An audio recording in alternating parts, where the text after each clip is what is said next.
Okay, so in this lecture, we are gonna talk about a certain sort of a generalization of a vector space. So, like we already know, or sort of, I should assume that we already know what a vector space is, right? So, what we do is basically we choose an additive abelian group. Okay? We choose V to be an additive abelian group, and we choose a field. Okay, we choose a field and we sort of define a certain scalar multiplication. Scalar multiplication in the sense we choose elements from the field and we choose elements from the vector space. We sort of define something of a multiplication of elements of R with elements of V. Elements of F to elements of V. And this multiplication is called a scalar multiplication, which obeys certain properties, right?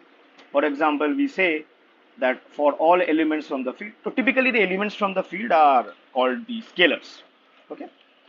So if I take an element from, or rather I should say for all elements from the field, that is for all scalars R, and for all vectors V, elements from V are called vectors. Then the product of R and V, it is inside the abelian group V. This is the first property we have. Next, we have a certain sort of an associativity of the elements from the field. That is, if I have R1, R2, both from the that is R1 and R2 are both scalars times some vector v, so it will give you of the sort. Next, we have that R1 plus R2 v is given as R1 v plus R2 v.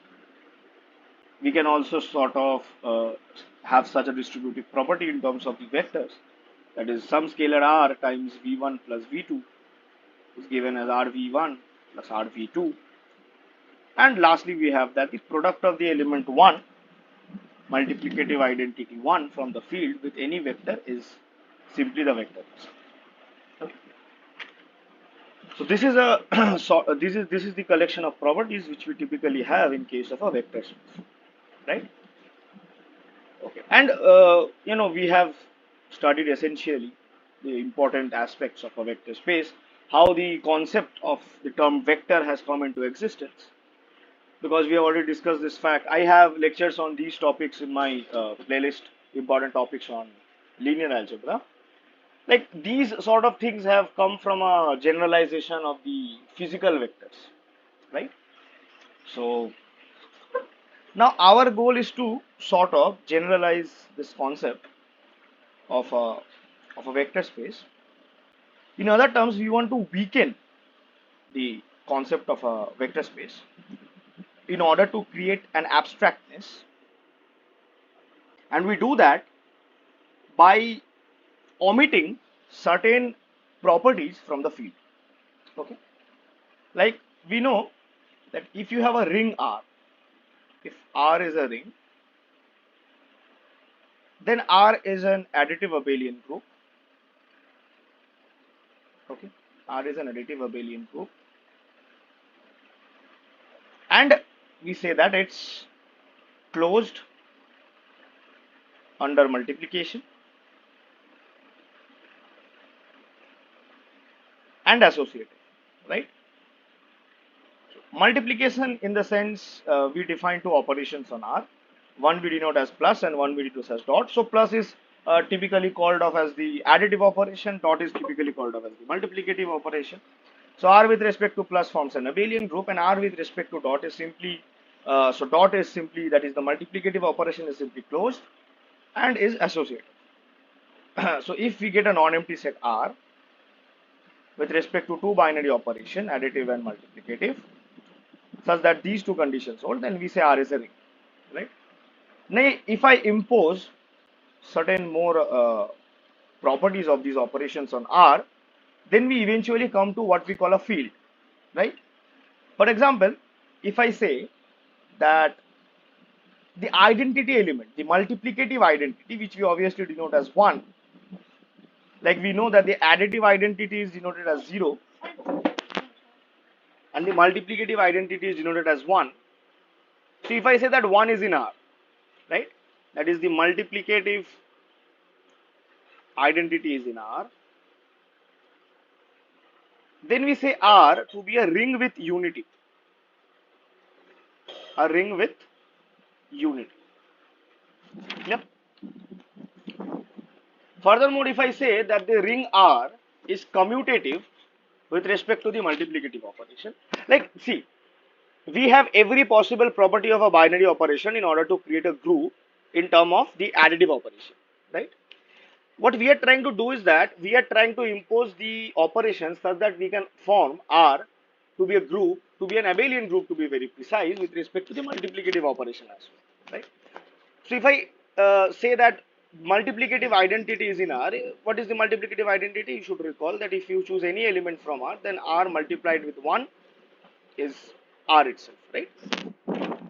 So then we say that R is a ring with unity.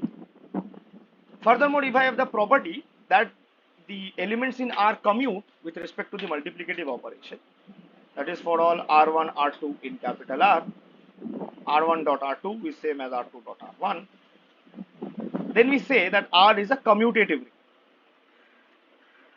We say R is a commutative.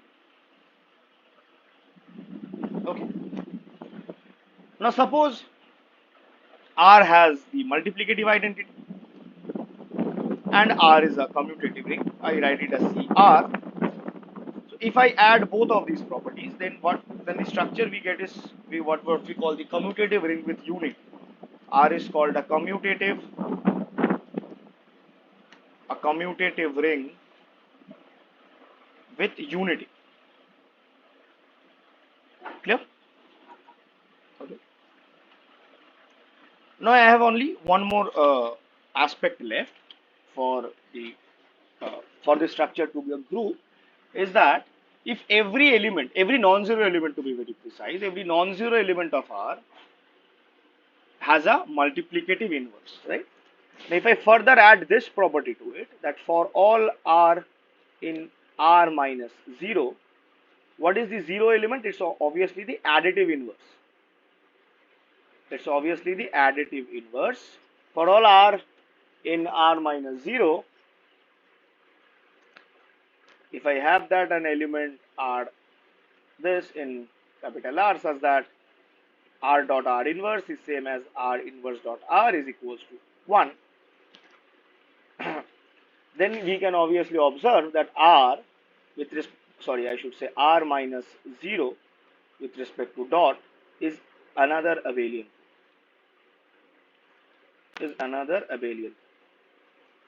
Right? Right? I should also mention one thing, this multiplicative identity, I typically assume it to be non-zero. Okay? To keep it distinct from, because the multiplicative identity and the additive identity coincide in a ring when the ring is a zero ring. When R is a zero ring, then the multiplicative identity and the additive identity coincide. So we are not assuming R to be a zero ring such that we are, in case it's a more general sort of a ring, right? So if I choose a ring R, such that R is a commutative ring with unity, plus every non-zero element, has a multiplicative inverse,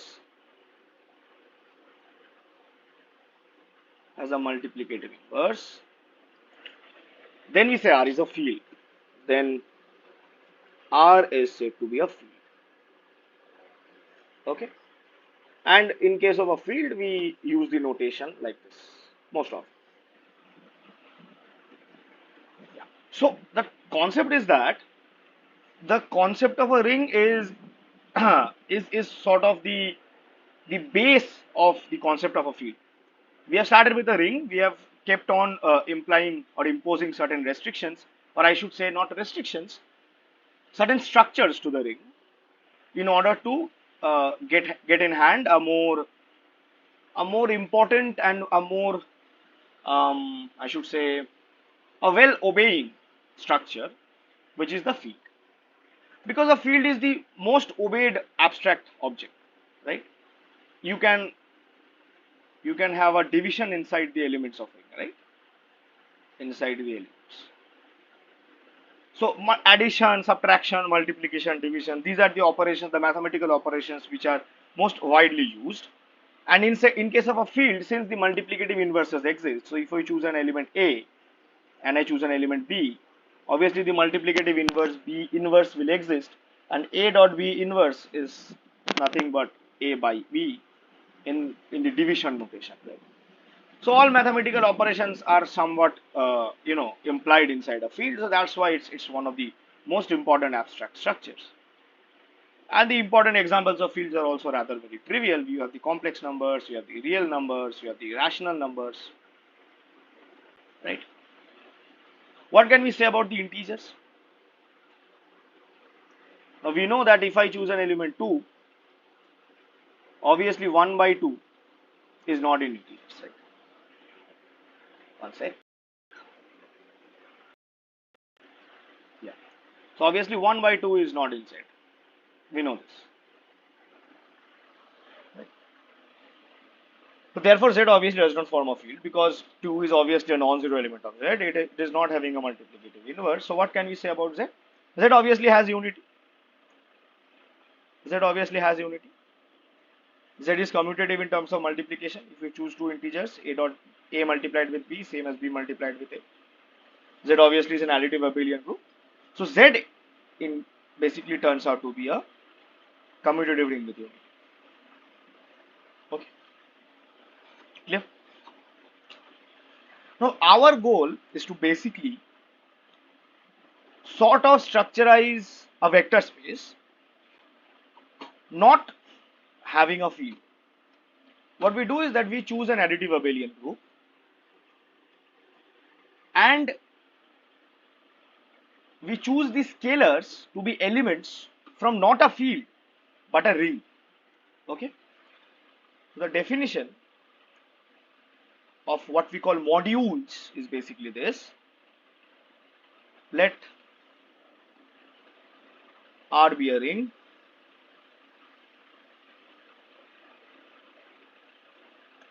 a left R module is an abelian, is an additive abelian group, is an additive abelian group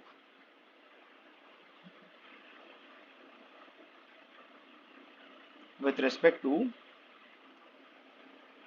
a certain scalar multiplication,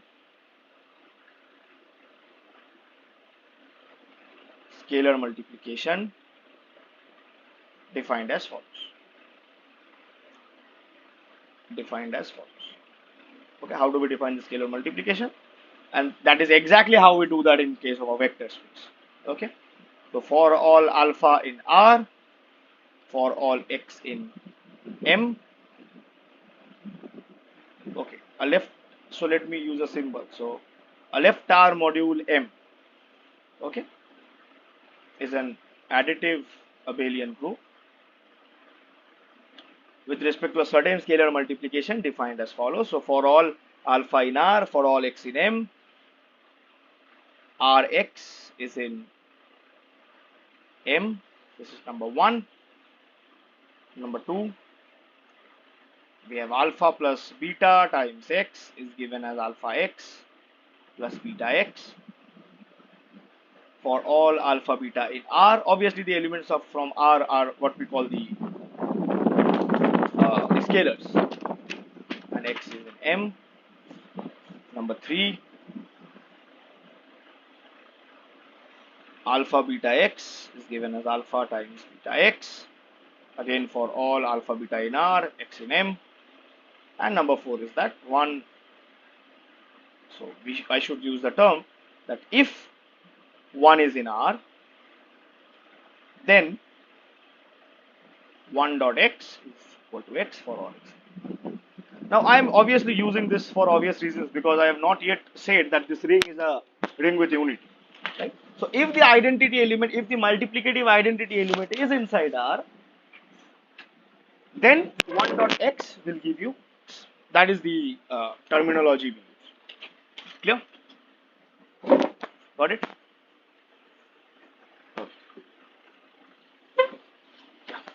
So now obviously this is sort of a vector space, but here the underlying, we have an underlying ring, not an underlying field. So we cannot use the term of a vector space anymore, obviously.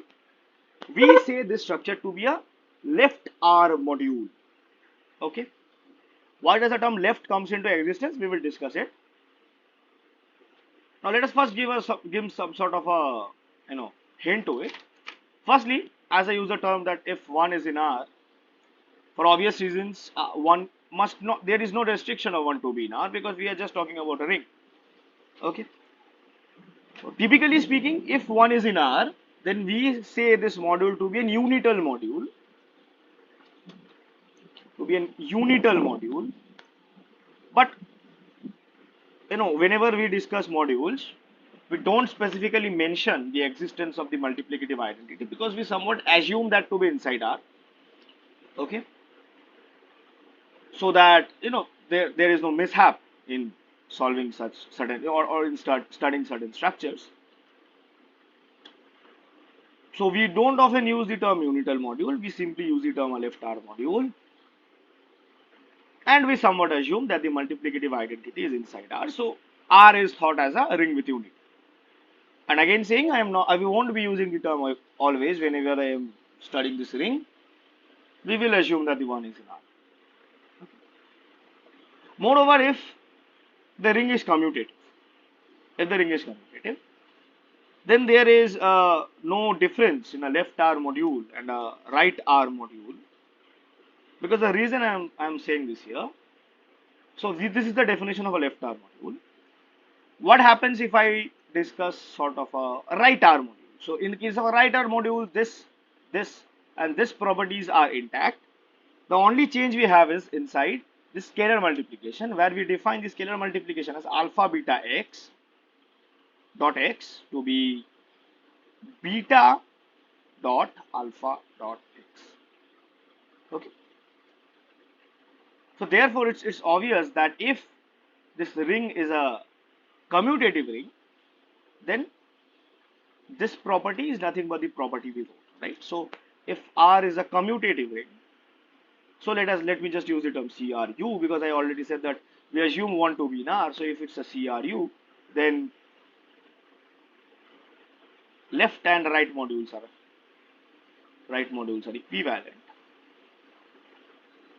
equivalent. Okay. Now, what is an obvious example of a module? The vector space, right? A field is obviously a ring. By structure, a field is obviously a ring, so it's obviously a vector space. Is a very primary example of a module, right? I hope this part is clear to understand.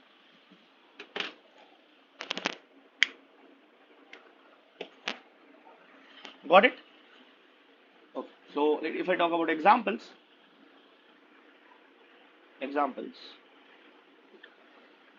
the first example I would talk about is a vector space, right? And for obvious reasons, it's an example. I'm not explaining why. Okay. The next, we sort of talk about a Z module. Okay, what is a Z module? So obviously the underlying field is the ring of integers, which is obviously a commutative ring with unity. So we have already defined what a module is. Now our goal is to just simply analyze two very important examples of modules. So number two is we want to discuss the concept of a Z module. Okay, clear? So let M be a Z module. Now obviously Z is a commutative ring with unity, so we are not intended to use the term left mod or right module anymore. Got it? So M is a Z module.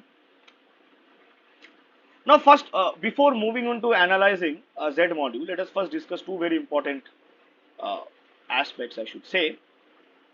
What can we say about the multiplication of the zero element from the ring? Or the zero element obviously exists in the ring because it's an additive abelian group. So what can we say about the multiplication of the zero element with an arbitrary element m from it? So I claim it's 0, and that's obvious because 0 times m can be written as 0 plus 0 times m. And if I can distribute, so it's 0 dot m plus 0 dot m. Obviously, one of the 0 dot m's cancel out, right? Because it's obviously inside m. M is an additive abelian group, so it gives out that 0 dot m is 0, right? Using this, we can show that minus 1 dot m is minus 1 dot m is minus m. Again, since we have assumed that 1 is in one is in R, and R obviously is a ring, so it's an additive abelian group, so its additive inverse obviously exists. So 1 is in R will obviously implies minus 1 is in R, because minus 1 is simply the additive inverse of 1. So observe that 1 plus of minus 1m, if I choose this, then this is nothing but 0m, so it's 0. But if I distribute, it becomes 1 dot m plus minus 1 dot m is equals to 0. This is nothing but m, so it's we have that minus 1 dot m is nothing but minus m. Okay. Clear? Now we will obviously use these facts here. Okay. So I was talking about a Z module. Okay. So let m be a Z module. Be a Z module. And let us use an element from. Let small n be an integer and m be a element from the module. What we do is that, so m is obviously an additive abelian group. What we do is that we define the scalar multiplication of inside m nm as m plus m this n times. Okay. And we do this when n is greater than 0. Okay. Yeah. What happens if n is equal to 0? So 0 dot m is obviously 0. This we have got from here. What can we say about n dot m when n is negative? Right, so observe that let n be less than 0. So we can take n to be some minus m, where m is greater than 0. Obviously m is an integer. Clear? Then nm, sorry, I should not use the term m here, minus k. So because we have chosen m to be the notation for the element of a module. So what is nm? So nm is basically minus k dot m. But obviously minus k dot m is nothing but minus 1 dot minus k minus 1 dot k dot m. Then we can use the associative property in the definition of the scalar multiplication. So it's minus 1 dot km. We have the notation of km. Km is noted as like this because k is a positive integer. So it's minus 1 times m and so on k times, right? Right? So it's simply, we can say it as minus m, so on till this, and this happens n times of this, right? Therefore, the scalar multiplication in a Z module is nothing but an addition operation of the element in the module, right? So let me just state that. Therefore, if M is a Z module, then for all n in Z and small m in capital M, we can define n dot m as, so it's m plus m. So when is n greater than 0? Obviously n times, I'm not writing it anymore. 0 when n is equal to 0, and it's sort of minus 1 minus m till n times when n is less than 0. And this is obviously nothing but a structure of an abelian group. Right? This is a simple structure of an abelian. Right? Obviously, if we choose an abelian group, then this definition of addition is very clear. Right?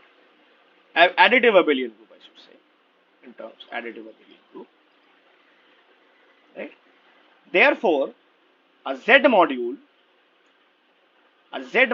is nothing but an additive abelian. Is nothing but an additive abelian group.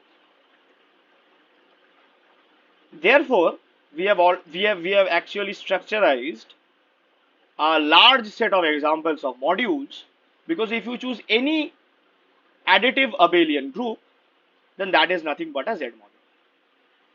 Right? Okay. Oh. We do one more important example.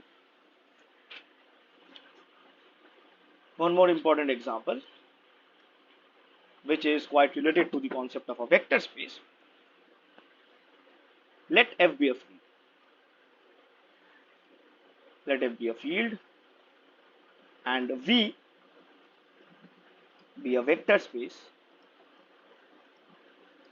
over F. Okay, over F. Now we already know that what is the ring Fx. So this is the collection of all polynomials Fx such that coefficients of F come from the field. Right? These sorts of polynomials are also simply stated as polynomials over F. Okay. So V is a F vector space, that is a vector space over F. We can obviously define a linear operator on a vector space V. Let T from V to V be a linear operator.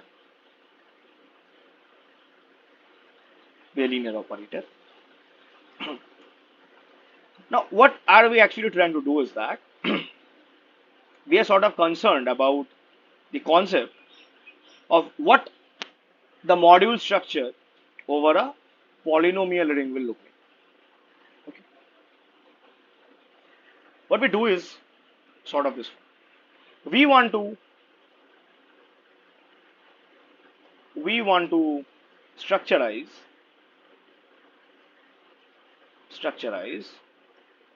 an Fx module. Okay. Fx module V. Let's say Fx module V. So for obviously what we do is we need to define just a scalar multiplication. So let Fx be an element from this polynomial ring and small v be a vector. Okay. We have already assumed a certain linear operator. How do we define the scalar multiplication? The scalar multiplication is defined as follows. So we have Fx dot V as Ft of V, right? So yeah, if you have studied vector spaces, then this notation is very clear. But let me just give an expanded expression. So what does this basically mean? Okay. So what does one basically mean? Let Fx have a structure of this form. So let Fx be a0 plus a1x and so on till anx to the power n. Then f of t is nothing but a0 times the identity operator plus a1 plus a1t plus a2t square. T square is t composed with t, so on and so forth till we have a n t to the power n. Obviously t square is t of t T cubed is T of T of T, and so on. Right. So this is the structure. So this is obviously a linear operator because each T is a linear operator. You can just simply use the property of a linear operator to say that this is again a linear operator. Then f of TV is basically defined as A0 of IV plus A1 TV. TV means T of TV means T of plus A2 T square V, and so on till an T to the power n.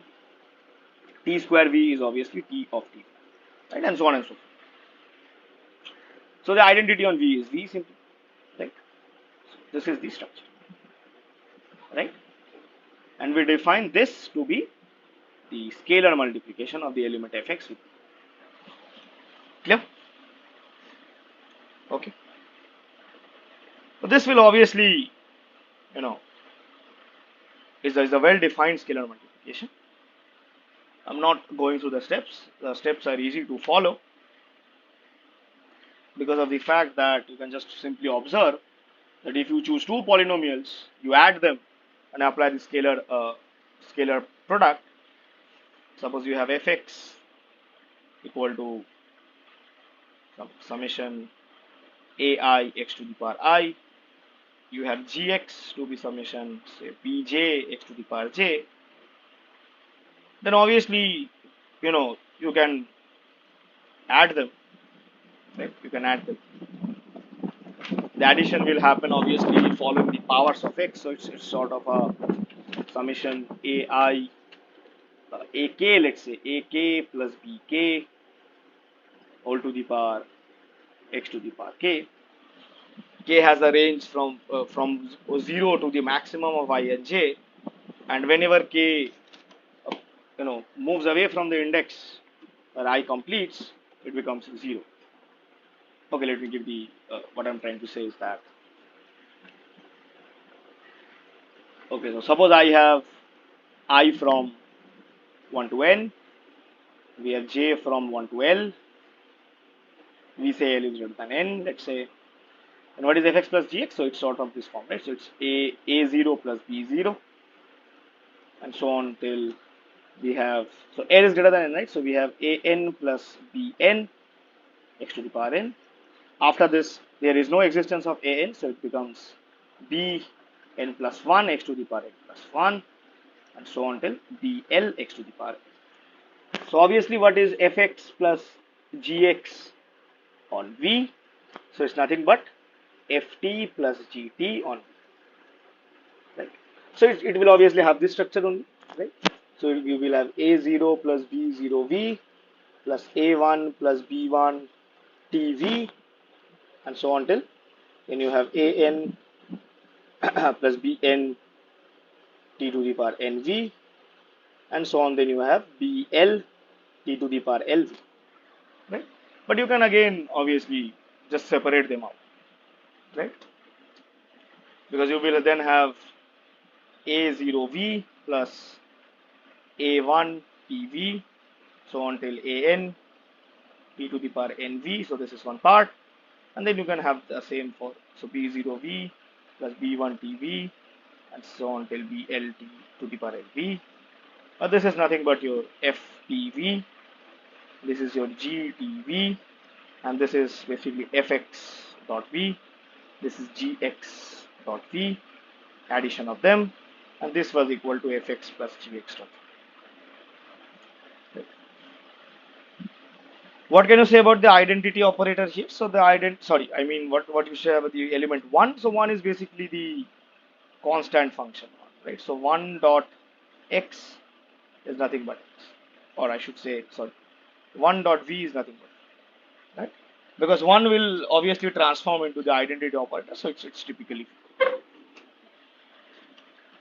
So obviously we can have a shorthand description of the scalar multiplication, because we can do it in this form. Obviously observe that every element of the polynomial function is a span of powers of x, right? So if it's a span of powers of x, so if I just define the scalar multiplication in terms of this identity, in terms of the multiplicative identity of the ring, and the element, the identifier x, because x is what is being replaced by t in the operation. So if I just define it by for the identity, multiplicative identity, and for the identifier x, then we are done. Right? So what we can typically do is that we define the scalar multiplication as follows: scalar multiplication between fx and v as follows. What we do is that alpha dot v is simply alpha times v, where alpha is our constant polynomial, so we can assume them to be the elements of the field itself. And number two, if we have an identifier x, x dot v is t, where x is an identifier or a variable. Clear? Obviously, these two operations abide by this longhand operation, longhand scalar multiplication definition we have, and it's a well-defined scalar multiplication definition. So hence v, and obviously we are using the linear operators essentially. So the pair vt is equivalent, right? Because we have arbitrarily chosen the vector space and we have arbitrarily chosen a linear operator. So if I choose a vector space and a linear operator and then structureize this is trivial in that case. If you have a vector space, if you have a f vector space v and you have a linear operator defined on v, then these operations will hold trivially. Obviously, it will in fact structureize as a fx module. So the pair vt is equivalent to a fx module, where v is a f vector space and t is a linear operator defined, right? So this gives us one more large class of examples, because if you choose any vector space over a certain field f and if you choose any arbitrary linear operator defined on that, then that is equivalent to a fx module. Is it clear? So let this lecture be up till this much. So this was sort of an introductory discussion on what modules, how abstract modules are basically. So I'll try to bring out more lectures on module theory. So meet you guys in the next lecture.